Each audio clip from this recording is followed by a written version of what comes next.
Hello बच्चों, कैसे हो आप लोग। बच्चों, आज हम ह्यूमन रिप्रोडक्शन को ही कंटिन्यू करेंगे। लास्ट वीडियो में हमने मेल रिप्रोडक्टिव सिस्टम और स्पर्मेटोजेनेसिस किया था। इस वीडियो में हम करेंगे फीमेल रिप्रोडक्टिव सिस्टम, oogenesis और मेंस्ट्रुअल साइकिल। जितने भी टॉपिक्स हम इस वीडियो में करेंगे सारे के सारे इंपॉर्टेंट हैं, स्पेशली मेंस्ट्रुअल साइकिल। एक और रिक्वेस्ट है मेरी सारी बच्चों से कि जैसे जैसे हम वीडियो कर रहे हैं, टॉपिक्स करते जा रहे हैं, उन टॉपिक्स को एनसीईआरटी से ज़रूर रीड करें, क्योंकि बच्चों एनसीईआरटी की लाइन एज सच आती है एग्जाम्स में। चलो तो टॉपिक स्टार्ट करते हैं हम। Female reproductive system. तो फीमेल रिप्रोडक्टिव सिस्टम लोकेटेड होता है बच्चों पेल्विक रीजन में। इसको हमने दो पार्ट्स में डिवाइड किया है, प्राइमरी सेक्स ऑर्गन और सेकेंडरी सेक्स ऑर्गन।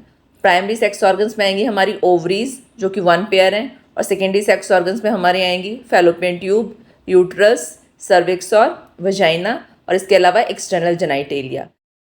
सबसे पहले हम करते हैं प्राइमरी सेक्स ऑर्गन, जो कि हैं ओवरीज। तो फीमेल्स के केस में वन पेयर ऑफ ओवरीज होती हैं, जो कि लोअर एब्डोमेन रीजन में प्रेजेंट होती हैं। जो भी प्राइमरी सेक्स ऑर्गन होते हैं, चाहे वो मेल हो या फीमेल हो, उनका काम होता है एक तो गैमेट को प्रोड्यूस करना और एक हार्मोन रिलीज करना। तो फीमेल के केस में जो गैमेट है वो है ओवा और एग, और जो हार्मोन है वो है एस्ट्रोजन और प्रोजेस्टेरोन। तो प्राइमरी सेक्स ऑर्गन्स का काम क्या होते हैं बच्चों? एक तो गैमेट को प्रोड्यूस करना और दूसरा स्टेरॉइड और सेक्स हार्मोन प्रोड्यूस करना। अब ओवरी का स्ट्रक्चर देख लेते हैं। तो ये ओवल इन शेप होती हैं और इनकी लेंथ होती है 2 to 4 सेंटीमीटर। पेल्विक वॉल और यूट्रस से अटैच्ड होती हैं थ्रू लिगामेंट्स। अब इसका इंटरनल स्ट्रक्चर देख लेते हैं। तो ओवरी को हमने दो पार्ट्स में डिवाइड किया है, एपिथीलियम और ओवेरियन स्ट्रोमा। एपिथीलियम जो आउटरमोस्ट लेयर है, इसके अलावा जो इंटरनल पार्ट है उसको हमने ओवेरियन स्ट्रोमा बोला है। फिर स्ट्रोमा को भी हमने दो पार्ट्स में डिवाइड किया है, कॉर्टेक्स और मेड्यूला। कॉर्टेक्स मीन्स पेरिफेरल जो रीजन है, आउटरमोस्ट रीजन, और medulla means inner most region. बच्चों, अब हम करते हैं फैलोपियन ट्यूब और ओविडक्ट। तो फीमेल्स के केस में वन पेयर ऑफ ओविडक्ट होती हैं, जो प्रेजेंट होती हैं ओवरी और यूट्रस के बीच में। ये अराउंड 10 to 12 सेंटीमीटर लॉन्ग होती है। इसको हमने तीन पार्ट्स में डिवाइड किया है, इनफंडिबुलम, एम्पुला और इस्थमस। सबसे पहला पार्ट होता है बच्चों इनफंडिबुलम, जो कि ओवरी की साइड प्रेजेंट होता है, और ये फनल शेप्ड स्ट्रक्चर होता है जिसपे फिंगर लाइक प्रोजेक्शंस होते हैं, जिनको बोलते हैं फिम्ब्री। फिम्ब्री का काम होता है बच्चों ओवम को कलेक्ट करना ओवरी से। ओवरी से जब ओवम रिलीज होता है ओवुलेशन के बाद, तो ये जो फिम्ब्री है ये इसको कलेक्ट करके ओविडक्ट में पास करती हैं। सेकेंड पार्ट है बच्चों हमारा एम्पुला, जो कि वाइडर पार्ट है और लॉन्गेस्ट पार्ट है, यानी कि फैलोपियन ट्यूब का मेजर पार्ट एम्पुला बनाता है, और ये ओवम के पैसेज की तरह भी सर्व करता है। थर्ड पार्ट है बच्चों हमारा इस्थमस। ये नैरो पार्ट है जो कि यूट्रस से कनेक्ट होता है। बच्चों, एम्पुलरी इस्थमस जंक्शन, जहाँ पे एम्पुला और इस्थमस का जंक्शन होता है, वहाँ पे फर्टिलाइजेशन की प्रोसेस होती है। और लास्ट इंपॉर्टेंट पॉइंट कि फैलोपियन ट्यूब लाइंड होती है सीलिएटेड एपिथीलियम से, यानी कि फैलोपियन ट्यूब में प्रेजेंट है सीलिया, जिसके मूवमेंट से ओवम का और जाइगोट का मूवमेंट होता है towards the uterus. Fallopian tube और ओविडक्ट के बाद जो नेक्स्ट सेकेंडरी सेक्स ऑर्गन है फीमेल्स के केस में, वो है यूट्रस। ये सिंगल होता है, जबकि फैलोपियन ट्यूब पेयर्ड होती हैं। तो दोनों साइड से फैलोपियन ट्यूब आके यूट्रस से कनेक्ट होती हैं। ये इन्वर्टेड पेयर शेप्ड होता है, जिसको हम वॉर्म भी बोलते हैं। पेल्विक वॉल से अटैच होता है थ्रू लिगामेंट्स। यूट्रस की वॉल 3 लेयर्ड होती है। जो एक्सटर्नल लेयर होती है उसको बोलते हैं पेरीमेट्रियम, मिडल मायोमेट्रियम, और जो इनर लेयर है उसको बोलते हैं एंडोमेट्रियम। तो जो पेरीमेट्रियम है, आउटरमोस्ट लेयर है, वो मेम्ब्रेनस होती है नेचर में। मायोमेट्रियम स्मूथ मसल्स की बनी होती है। इसमें स्ट्रॉन्ग कॉन्ट्रेक्शंस होते हैं ड्यूरिंग पार्ट्यूरेशन और चाइल्ड बर्थ। और लास्ट जो एंडोमेट्रियम है, इनर मोस्ट लेयर, वो ग्लैंडुलर होती है, और इसमें साइक्लिक चेंजेस होते हैं ड्यूरिंग मेंस्ट्रुअल साइकिल। इसके अलावा ये इम्प्लांटेशन के लिए साइट भी प्रोवाइड करती है। यूट्रस ओपन होता है वेजाइना में थ्रू सर्विक्स, और सर्विक्स का जो ल्यूमन होता है उसको बोलते हैं cervical canal. Cervical canal plus vagina मिलके बनाते हैं बर्थ कैनाल, जहाँ से फुली डेवलप्ड फीटस है वो एक्सपेल आउट होता है। तो बच्चों, यूट्रस के फंक्शंस हैं। सबसे पहला तो ये इम्प्लांटेशन के लिए साइट प्रोवाइड कर रहा है, जहाँ पे जो डेवलपिंग एम्ब्रियो है वो जाके अटैच हो जाता है। फिर प्रेगनेंसी के टाइम पे ये जो डेवलपिंग फीटस है उसको सपोर्ट प्रोवाइड कर रहा है, उसको नरिशमेंट प्रोवाइड कर रहा है। ये मेंस्ट्रुएशन में पार्टिसिपेट कर रहा है, और ये चाइल्ड बर्थ में भी हेल्प करता है। तो ये हैं बच्चों यूट्रस के फंक्शंस। अब आते हैं हम नेक्स्ट सेकेंडरी सेक्स ऑर्गन पे, जो है एक्सटर्नल जेनाइटेलिया ऑफ फीमेल्स। बच्चों, फीमेल्स के एक्सटर्नल जेनाइटेलिया को बोलते हैं वल्वा, जिसका मेन काम है इंटरनल सेक्स ऑर्गन्स को प्रोटेक्शन प्रोवाइड करना और फर्टिलाइजेशन में हेल्प करना। ये 5 पार्ट्स में डिवाइडेड होता है, mons pubis, labia majora, labia minora, clitoris and hymen. तो सबसे पहला पार्ट है इसका मॉन्स प्यूबिस। मॉन्स प्यूबिस एक कुशन ऑफ फैटी टिश्यू है जो कवर्ड होता है स्किन से और प्यूबिक हेयर से। इसके बाद आते हैं लेबिया माइजोरा। ये फ्लैशी फोल्ड्स ऑफ स्किन है जो प्रोटेक्शन प्रोवाइड करता है डेलिकेट इंटरनल स्ट्रक्चर्स को। थर्ड पार्ट है इसका लेबिया माइनोरा। ये भी 2 फोल्ड्स ऑफ स्किन है, थिन फोल्ड्स ऑफ स्किन जो विदाउट हेयर होते हैं और ये मेनली प्रोटेक्शन प्रोवाइड करते हैं वेजाइनल ओपनिंग को। फोर्थ पार्ट है क्लाइटोरिस। लेबिया माइनोरा के अपर जंक्शन पे प्रेजेंट होता है क्लाइटोरिस जो कि एक टाइनी फिंगर लाइक स्ट्रक्चर है। फिर फिफ्थ पार्ट है इसका हाइमेन। तो जो यंग फीमेल्स होती हैं उनमें वेजाइनल ओपनिंग एक थिन मैम्ब्रेन से कवर्ड होती है पार्शियली, जिसको बोलते हैं हाइमेन। अब बच्चों जो वेजाइनल ओपनिंग होती है उसके दोनों साइड बार्थोलिन ग्लैंड प्रेजेंट होती है जो कि म्यूकस रिलीज करती है for lubrication. Female reproductive system में लास्ट टॉपिक है mammary glands. 1 pair of mammary glands present होती है ह्यूमन फीमेल्स में जो कि डिवाइडेड होती हैं 2 टिश्यूज़ में, ग्लैंडुलर टिश्यू और फैटी टिश्यू। ग्लैंडुलर टिश्यू फिर डिवाइडेड होता है 15 to 20 मेमोरी लोब्स में। फिर जो मेमोरी लोब्स हैं, एक मेमोरी लोब के अंदर प्रेजेंट होती है number of alveoli cells, means की क्लस्टर ऑफ सेल्स प्रेजेंट होती है जिनको हम बोलते हैं एल्वोलाई।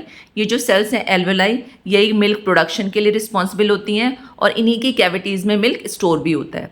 फिर ये जो एल्वोलाई हैं ये ओपन होती हैं मेमोरी ट्यूब्यूल्स में।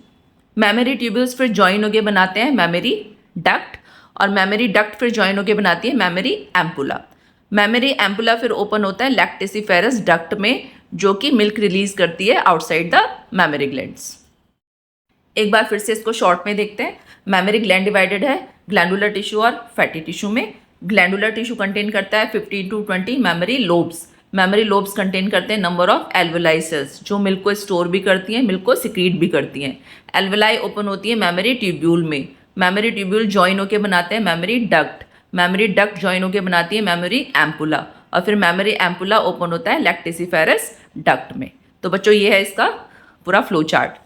अब बच्चों 2 हार्मोन्स होते हैं, एक तो प्रोलैक्टिन और एक ऑक्सीटोसिन जो हमारी पिट्यूटरी ग्लैंड रिलीज करती है। तो जो प्रोलैक्टिन है वो स्टिमुलेट करता है मिल्क के प्रोडक्शन को और जो ऑक्सीटोसिन है वो स्टिमुलेट करता है मिल्क के इजेक्शन को।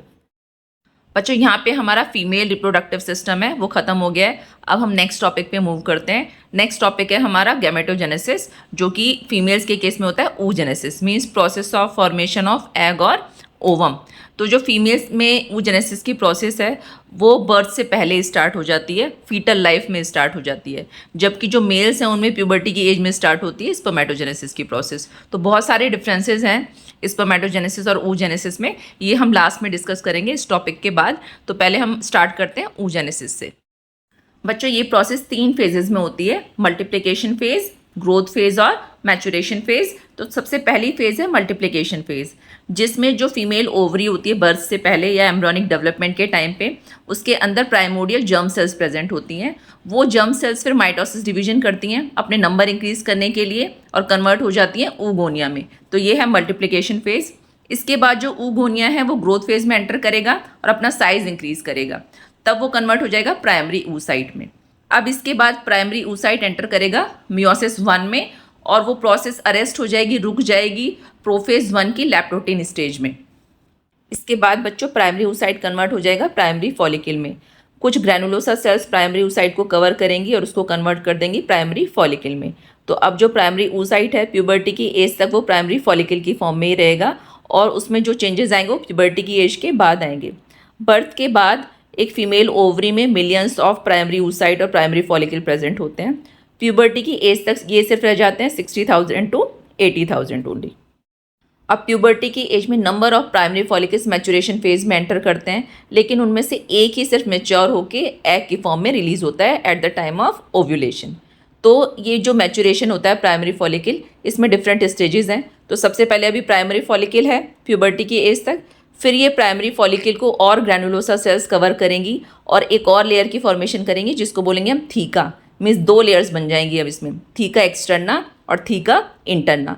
अब हम इसके लिए दूसरा टर्म यूज़ करेंगे सेकेंडरी फॉलिकल। सेकेंडरी फॉलिकल फिर कन्वर्ट होगा टर्शरी फॉलिकल में। अब उसके अंदर एक फ्लूइड फिल्ड कैविटी की फॉर्मेशन हो जाएगी जिसको बोलते हैं एंट्रम। टर्शियरी फॉलिकल बनने के बाद जो हमारा फीमेल गैमेट अभी प्राइमरी oocyte वाली स्टेज में ही प्रेजेंट है टर्शियरी फॉलिकल के अंदर, वो मैच्योर होना स्टार्ट होगा और उसके ऊपर एक थिक लेयर की फॉर्मेशन हो जाएगी जिसको बोलेंगे जोना पैल्यूसिडा। इसके बाद टर्शियरी फॉलिकल और मैच्योर होना स्टार्ट होगा और वो कन्वर्ट हो जाएगा ग्राफियन फॉलिकल में। अब ग्राफियन फॉलिकल के अंदर जो प्राइमरी oocyte है वो मियोसिस 1 डिवीजन कंप्लीट कर लेगा और वो कन्वर्ट हो जाएगा एक सेकेंडरी oocyte और फर्स्ट पोलर बॉडी में। सेकेंडरी oocyte फिर एंटर करेगा मियोसिस 2 में और बच्चों फिर से ये प्रोसेस रुक जाएगी मेटाफेज 2 वाली स्टेज पे। अब ये जो सेकेंडरी oocyte है इसको कुछ ग्रैनुलोसा सेल्स कवर करेंगी और एक लेयर की फॉर्मेशन करेंगी कोरोना रेडिएटा की। फिर इस सेकेंडरी oocyte वाली स्टेज में ही ओवुलेशन की प्रोसेस होती है, यानी कि जो ओवुलेशन के बाद एग रिलीज होता है वो सेकेंडरी oocyte होता है। अब बच्चों ये मियोसिस 2 है ये कंप्लीट होता है फर्टिलाइजेशन के बाद।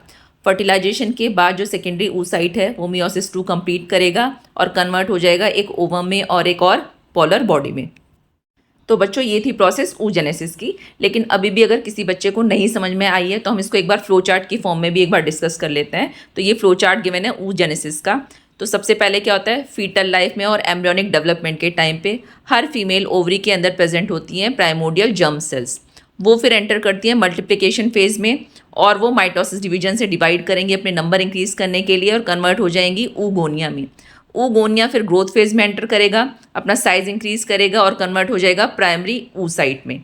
इसके बाद प्राइमरी oocyte एंटर करेगी मियोसिस 1 डिवीजन में, लेकिन ये प्रोसेस वहीं पे अरेस्ट हो जाएगी, रुक जाएगी प्रोफेज 1 वाली स्टेज में। इसके बाद की प्रोसेस दोबारा स्टार्ट होगी प्यूबर्टी की एज के बाद।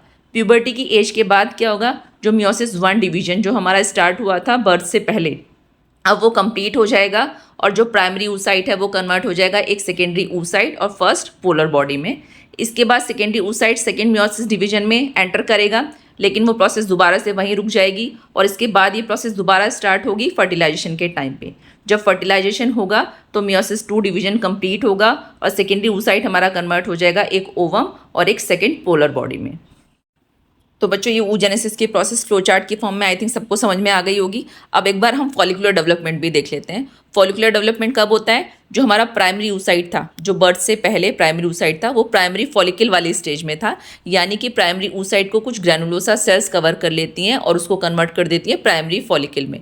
अब वो प्राइमरी फॉलिकल प्यूबर्टी की एज तक रहता है, उसके बाद उसमें डेवलपमेंट स्टार्ट होता है और वो फिर सेकेंडरी फॉलिकल, टर्शियरी फॉलिकल, फिर ग्राफियन फॉलिकल में कन्वर्ट होता है। तो उसमें क्या क्या चेंजेस होते हैं हम दोबारा से एक बार देख लेते हैं। बच्चों जितने भी फॉलिकल डेवलपमेंटल स्टेजेस हैं ये सारी की सारी मियोसिस 1 में ही होंगी।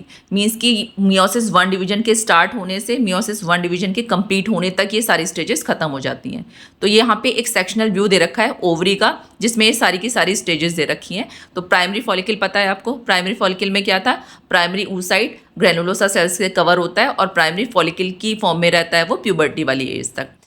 प्यूबर्टी की एज के बाद हर मंथ ये जो प्राइमरी फॉलिकल है सबसे पहले कन्वर्ट होता है सेकेंडरी फॉलिकल में। तो प्राइमरी फॉलिकल को कुछ और ग्रैनुलोसा सेल्स कवर करती हैं और बना लेती हैं एक लेयर थीका। अब इसको हम बोलेंगे सेकेंडरी फॉलिकल। सेकेंडरी फॉलिकल फिर कन्वर्ट हो जाता है टर्शियरी फॉलिकल में। तो इसमें क्या चेंजेस आएंगे, सेकेंडरी फॉलिकल के अंदर एक कैविटी की फॉर्मेशन स्टार्ट हो जाती है, फ्लूइड फिल्ड कैविटी, जिसको हम बोलते हैं एंट्रम। जैसे ही एंट्रम की फॉर्मेशन हो जाएगी अब हम उसको बोलेंगे टर्शियरी फॉलिकल। तो टर्शियरी फॉलिकल के अंदर जो प्राइमरी oocyte है अब वो मैच्योर होना स्टार्ट होता है और फिर वो कन्वर्ट हो जाता है मैच्योर होने के बाद ग्राफियन फॉलिकल में। ग्राफियन फॉलिकल के अंदर जो प्राइमरी oocyte है उसमें मियोसिस 1 डिवीजन कंप्लीट होगा, वो मियोसिस 2 में भी एंटर कर जाएगा और फिर ग्राफियन फॉलिकल रप्चर हो जाता है और एग को रिलीज कर देता है, जिस प्रोसेस को हम बोलते हैं ओव्यूलेशन। तो बच्चों जो ग्राफियन फॉलिकल से रिलीज हो रहा है ओव्यूलेशन के टाइम पे वो है सेकेंडरी oocyte। अब जो बचा हुआ पार्ट है ग्राफियन फॉलिकल का वो कन्वर्ट हो जाता है कॉर्पस ल्यूटियम में, जो प्रेगनेंसी के टाइम पे एक हार्मोन रिलीज करता है प्रोजेस्टेरॉन। बच्चों oogenesis के बाद अब हम स्पर्मेटोजेनेसिस और oogenesis में डिफरेंसेस देख लेते हैं कि दोनों में क्या क्या डिफरेंसेस हैं। यहाँ पे एक कंपैरिजन टेबल गिवन है। सबसे पहला जो डिफरेंस है वो साइट का है। स्पर्मेटोजेनेसिस होती है सेमिनिफेस ट्यूब्यूल्स के अंदर, oogenesis होती है ओवेरियन फॉलिकल में। स्पर्मेटोजेनेसिस प्यूबर्टी की एज में स्टार्ट होती है, oogenesis स्टार्ट हो जाती है फीटल लाइफ में बर्थ से पहले ही। स्पर्मेटोजेनेसिस थ्रू आउट लाइफ होती है, लेकिन oogenesis सिर्फ मेनोपॉज तक यानी 45 to 50 ईयर्स की एज तक ही होती है फीमेल्स में। फिर माइटोसिस डिवीजन पे आते हैं। स्पर्मेटोजेनेसिस में जो माइटोसिस डिवीजन है वो प्यूबर्टी की एज के बाद ही होता है, जबकि oogenesis में वो सिर्फ बर्थ से पहले ही होता है। बच्चों नेक्स्ट स्टेट है प्राइमरी गैमेटोसाइट। तो स्पर्मेटोजेनेसिस में ये बनता है प्राइमरी स्पर्मेटोसाइट और oogenesis में बनता है प्राइमरी oocyte। अब आते हैं मियोसिस 1 और 2 पे। तो स्पर्मेटोजेनेसिस में ये दोनों प्रोसेस कंटिन्यूस होती हैं, जबकि oogenesis में मियोसिस 1 अरेस्ट होती है प्रोफेज 1 में और मियोसिस 2 अरेस्ट होती है मेटाफेज 2 में। और मियोसिस 2 फर्टिलाइजेशन से पहले ही कंप्लीट हो जाती है स्पर्मेटोजेनेसिस में, जबकि oogenesis में जो मियोसिस 2 है ये फर्टिलाइजेशन के बाद कंप्लीट होती है। नेक्स्ट स्टेट है साइटोकाइनेसिस। स्पर्मेटोजेनेसिस में ये इक्वल होती है, मीन्स कि जो चारों गैमेट्स बनते हैं उनमें इक्वल डिवीजन होता है साइटोप्लाज्म का। बल्कि oogenesis में क्या होता है, जो सेकेंडरी oocyte है वो large amount of cytoplasm contain करता है और जो पोलर बॉडी है वो less amount of cytoplasm contain करती है। तो यानी साइटोकाइनेसिस इसमें अनइक्वल है। बच्चों नेक्स्ट स्टेट है नंबर ऑफ फंक्शनल गैमेट्स। तो स्पर्मेटोजेनेसिस में एक जर्म सेल से 4 स्पर्म्स बनते हैं, 4 गैमेट बनते हैं, जबकि oogenesis में एक जर्म सेल से सिर्फ एक ओवम बनता है। पोलर बॉडीज स्पर्मेटोजेनेसिस में एब्सेंट होती हैं, oogenesis में प्रेजेंट होती हैं। गैमेट साइज, जो स्पर्म होता है वो स्मॉलर इन साइज होता है और जो एग और ओवम होता है वो लार्ज इन साइज होता है। साइटोप्लाज्मिक कंटेंट, जो स्पर्म्स होते हैं उसमें स्मॉलर होता है और जो एग होता है उसमें ज़्यादा होता है, क्योंकि इसमें अनइक्वल डिवीजन है। तो secondary oocyte large amount of cytoplasm contain करता है। मोटिलिटी पे आते हैं, तो जो मेल गैमेट होता है वो मोटाइल होता है, जबकि फीमेल गैमेट नॉन मोटाइल होता है। मेल्स में जो प्रोडक्शन होता है गैमेट्स का ये कंटिन्यूस होता है, जबकि फीमेल्स में ये साइक्लिक होता है, मींस पर मंथ सिर्फ एक ही एग प्रोड्यूस होता है। अब नंबर में देख लेते हैं, तो daily millions of gametes produce होते हैं मेल्स में, जबकि फीमेल्स में सिर्फ 400 to 500 एग्स प्रोड्यूस होते हैं पूरी लाइफ टाइम में। अब हार्मोनल कंट्रोल, तो FSH, LH और टेस्टोस्टेरोन ये 3 हार्मोन्स रेगुलेट करते हैं स्पर्मेटोजेनेसिस की प्रोसेस को, जबकि फीमेल्स में FSH, LH, एस्ट्रोजन और प्रोजेस्टेरोन ये रेगुलेट करते हैं oogenesis की प्रोसेस को। तो बच्चों ये था comparison of spermatogenesis and oogenesis। अब हम आते हैं नेक्स्ट टॉपिक पे, जो है मेंस्ट्रुअल साइकिल। बच्चों फीमेल प्राइमेट्स की जो रिप्रोडक्टिव साइकिल होती है उसको हम बोलते हैं मेंस्ट्रुअल साइकिल। ये साइकिल 28 to 29 डेज की होती है। जो फर्स्ट मेंस्ट्रुएशन होता है फीमेल्स में वो स्टार्ट होता है प्यूबर्टी की एज में, जिसको हम बोलते हैं मेनार्क। और मेंस्ट्रुअल साइकिल के बीच में यानी 13 और 14 डेज पे हर मंथ एक एग और ओवा रिलीज होता है by the process of ovulation. तो बच्चों मेंस्ट्रुअल साइकिल में हम पढ़ेंगे कि क्यों ये साइकिल हर मंथ होती है और इस टाइम पे यूट्रस में और ओवरीज में फीमेल्स की क्या क्या चेंजेस आते हैं। यहाँ पे ग्राफ गिवन है इस स्लाइड में, जहाँ पे एक्स एक्सिस में गिवन है हमें different phases of the menstrual cycle. First phase है हमारी menstrual phase, second follicular phase, इसके बाद आती है ओव्यूलेटरी फेज और लास्ट है ल्यूटियल फेज। वाई एक्सिस में हमें डिफरेंट इवेंट्स गिवन है, जैसे कि सबसे पहले गिवन है यूटराइन इवेंट्स, मीन्स हर फेज में यूट्रस में क्या क्या चेंजेस आएंगे। इसके बाद गिवन है ओवेरियन हार्मोन्स, एस्ट्रोजन और प्रोजेस्टेरोन, तो इनका लेवल कैसे लो और हाई हो रहा है। नेक्स्ट है ओवेरियन इवेंट्स, इसमें जो प्राइमरी फॉलिकल है वो मैच्योर होकर कैसे ग्राफिन फॉलिकल में कन्वर्ट होगा। और लास्ट है हमारा पिट्यूटरी हार्मोन्स यानी LH और FSH, इनका लेवल भी कैसे कम और ज़्यादा हो रहा है in different phases of the menstrual cycle. तो बच्चों हम स्टार्ट करते हैं सबसे फर्स्ट फेज से, जो है मेंस्ट्रुअल फेज, जो कि 1 to 5 डेज़ की होती है, यानी 3 to 5 डेज़ तक ये रहती है। जब फर्टिलाइजेशन और इम्प्लांटेशन नहीं होता है तो जो कॉर्पस ल्यूटियम बनता है ग्राफिन फॉलिकल से, वो क्या हो जाता है, वो डीजनरेट हो जाता है। और कॉर्पस ल्यूटियम क्या प्रोड्यूस करता है, एक हार्मोन प्रोड्यूस करता है प्रोजेस्टेरोन। तो जब प्रोजेस्टेरोन का लेवल लो हो जाता है और एस्ट्रोजन का लेवल भी लो हो जाता है तो यूट्रस की जो लाइनिंग है वो ब्रेक हो जाती है और वेजाइना से ब्लड और म्यूकस रिलीज होता है, जिसको बोलते हैं मेंस्ट्रुएशन। मेंस्ट्रुएशन के बाद आती है नेक्स्ट फेज, जो है फॉलिकुलर फेज। तो फॉलिकुलर फेज में जो एंटीरियर पिट्यूटरी है वो एक हार्मोन रिलीज करती है FSH यानी फॉलिकल स्टिमुलेटिंग हार्मोन, जो ओवेरियन फॉलिकल्स के ग्रोथ और डेवलपमेंट को स्टिमुलेट करता है। तो जैसे ही जो ओवेरियन फॉलिकल्स हैं ये ग्रोथ और डेवलपमेंट स्टार्ट करते हैं तो एक हार्मोन रिलीज होता है एस्ट्रोजन। एस्ट्रोजन क्या करता है, जो यूट्रस है उसकी लाइनिंग को रीजनरेट करता है, उसको थिक बनाता है ताकि यूट्रस में इम्प्लांटेशन हो सके। Number of ovarian follicles develop होना स्टार्ट करते हैं, लेकिन उनमें से सिर्फ एक ही मैच्योर होकर ग्राफिन फॉलिकल में कन्वर्ट होता है। फॉलिकुलर फेज रहती है 6 to 13 डेज के लिए। इसके बाद स्टार्ट होती है ओव्यूलेटरी फेज। क्योंकि ओव्यूलेटरी फेज में एस्ट्रोजन का लेवल पीक पे पहुंच चुका है तो एस्ट्रोजन स्टिमुलेट करता है पिट्यूटरी ग्लैंड और हाइपोथैलेमस को एक और हार्मोन रिलीज करने के लिए, जिसका नाम है LH, ल्यूटेनाइजिंग हार्मोन। LH धीरे धीरे इंक्रीज होता है, वो भी पीक पे पहुंच जाता है और उसको बोलते हैं हम LH सर्ज। तो LH सर्ज की वजह से जो मैच्योर ग्राफिन फॉलिकल्स हैं वो रप्चर हो जाते हैं और सेकेंडरी oocyte को रिलीज कर देते हैं, जिस प्रोसेस को हम बोलते हैं ओव्यूलेशन। ये जो फेज है ओव्यूलेटरी फेज, ये 13 to 15 डेज तक के लिए रहती है।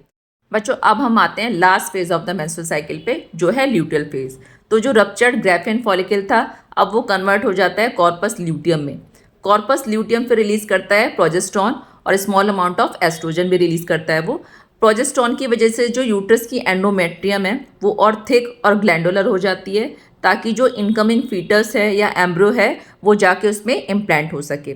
अगर फर्टिलाइजेशन होता है तो कॉर्पस ल्यूटियम प्रोजेस्टेरॉन रिलीज करता रहता है और मेंस्ट्रुअल साइकिल को स्टॉप कर देता है। लेकिन अगर फर्टिलाइजेशन नहीं होता है तो कॉर्पस ल्यूटियम डीजनरेट होके कॉर्पस एल्बिकेंस में कन्वर्ट हो जाता है। प्रोजेस्टेरॉन और एस्ट्रोजन जो हार्मोन्स हैं उनका लेवल लो हो जाता है और जो एंडोमेट्रियम की लाइनिंग है वो ब्रेक हो जाती है और नेक्स्ट मेंस्ट्रुअल साइकिल स्टार्ट हो जाती है। बच्चों अब मेंस्ट्रुअल साइकिल के बाद एक बार हम ये चारों फेजेस का कंपैरिजन और देख लेते हैं। तो यहाँ पे एक चार्ट गिवन है जहाँ पे चारों फेजेस को कंपेयर किया गया है डिफरेंट इवेंट्स के अकॉर्डिंग। जो इवेंट्स हमारे मेंस्ट्रुअल ग्राफ में गिवन है, जैसे uterine event, ovarian event, pituitary hormones, ovarian hormones, तो ये सारे के सारे इवेंट्स गिवन है हमारे फीचर्स वाले पार्ट में। तो सबसे पहले यहाँ पे डेज गिवन है। तो हमारी जो मेंस्ट्रुअल फेज है वो होती है 1 to 5 डेज के लिए। फॉलिकुलर फेज होती है 6 to 13 डेज के लिए। ओव्यूलेटरी फेज होती है मिडल ऑफ द साइकिल में यानी 14 डे पे। ल्यूटियल फेज होती है हमारी 15 to 28 डेज में। तो सबसे पहले हम आते हैं ओवेरियन इवेंट में। मेंस्ट्रुअल फेज में जो कॉर्पस ल्यूटियम है वो डीजनरेट हो जाता है। फॉलिकुलर फेज में फॉलिकुलर डेवलपमेंट होता है, इसीलिए प्राइमरी फॉलिकल मैच्योर होकर ग्राफिन फॉलिकल में कन्वर्ट हो जाता है। ओव्यूलेटरी फेज में जो ग्राफिन फॉलिकल है वो रप्चर होकर एग रिलीज कर देता है, मीन्स ओव्यूलेशन होता है। ल्यूटियल फेज में क्या होता है, जो ग्राफिन फॉलिकल का रप्चर्ड पार्ट है वो कॉर्पस ल्यूटियम में कन्वर्ट हो जाता है। अब आते हैं हम पिट्यूटरी हार्मोन्स के लेवल पे, एफएसएच और एलएच। तो मेंस्ट्रुअल फेज में दोनों का लेवल लो रहता है। फॉलिकुलर फेज में ये ग्रेजुअली इंक्रीज होते हैं। ओवुलेटरी फेज में ये पीक पे रहते हैं दोनों, और ल्यूटियल फेज पे ये दोनों लो लेवल पे रहते हैं। नेक्स्ट आते हैं हम ओवेरियन हार्मोन्स पे, यानी एस्ट्रोजन और प्रोजेस्टेरॉन। तो मेंस्ट्रुअल फेज में इनका लेवल भी लो रहता है, मीन्स कि मेंस्ट्रुअल फेज में चारों हार्मोन्स का लेवल लो रहता है। फॉलिकुलर फेज में प्रोजेस्टेरॉन का लेवल लो रहता है, लेकिन एस्ट्रोजन का ग्रेजुअली इंक्रीज होता है। ओव्यूलेटरी फेज में प्रोजेस्टेरॉन का लेवल लो रहता है, लेकिन एस्ट्रोजन का लेवल पीक पे रहता है, मीन्स कि ओव्यूलेटरी फेज में बाकी तीनों हार्मोन्स पीक पे रहेंगे, सिर्फ प्रोजेस्टेरॉन लो लेवल पे रहेगा। ल्यूटियल फेज में जो प्रोजेस्टेरॉन है वो हाई लेवल पे रहेगा और जो एस्ट्रोजन है वो मॉडरेट लेवल पे रहेगा। अब आते हैं लास्ट इवेंट पे, जो है यूटेराइन इवेंट। तो मेंस्ट्रुअल फेज पे जो एंडोमेट्रियम है वो डीजनरेट हो जाएगी, ब्रेक हो जाएगी। फॉलिकुलर फेज में वो रीजनरेट होकर प्रोलिफरेट होगी। ओव्यूलेटरी फेज में वो और थिक होगी, और ल्यूटियल फेज में वो सबसे ज़्यादा थिक, वॉस्कुलर और ग्लैंडुलर बन जाएगी इम्प्लांटेशन के लिए प्रिपेयर होने के लिए। बच्चों अब हमारे इस पार्ट ऑफ वीडियो के हमने सारे टॉपिक्स कवर कर लिए हैं, फीमेल रिप्रोडक्टिव सिस्टम, oogenesis और मेंस्ट्रुअल साइकिल। अब इन टॉपिक्स से रिलेटेड कुछ क्वेश्चंस की प्रैक्टिस कर लेते हैं हम। तो सबसे पहला क्वेश्चन है हमारा, what would happen if corpus luteum is not degenerated. अगर कॉर्पस ल्यूटियम डीजनरेट नहीं होगा तो क्या होगा। तो हमारे ऑप्शंस हैं, पहला ऑप्शन है हमारा progesterone will not be secreted, B endometrium will disintegrate, C proliferation of endometrium will take place, और D ovulation will take place. तो इन चारों ऑप्शंस में से कौन सा ऑप्शन करेक्ट होना चाहिए बच्चों, बताओ। बच्चों कॉर्पस ल्यूटियम एक हार्मोन रिलीज करता है प्रोजेस्टेरॉन। तो अगर कॉर्पस ल्यूटियम डीजनरेट नहीं होगा तो प्रोजेस्टेरॉन रिलीज होता रहेगा और यूट्रस की जो लाइनिंग है एंडोमेट्रियम वो और थिक होती रहेगी और प्रोलिफरेट होती रहेगी। तो इसका ऑप्शन सी करेक्ट है। अब हम आते हैं सेकेंड क्वेश्चन पे। सेकेंड क्वेश्चन है हमारा, mature graphene follicle is generally present in the ovary of a healthy human female around.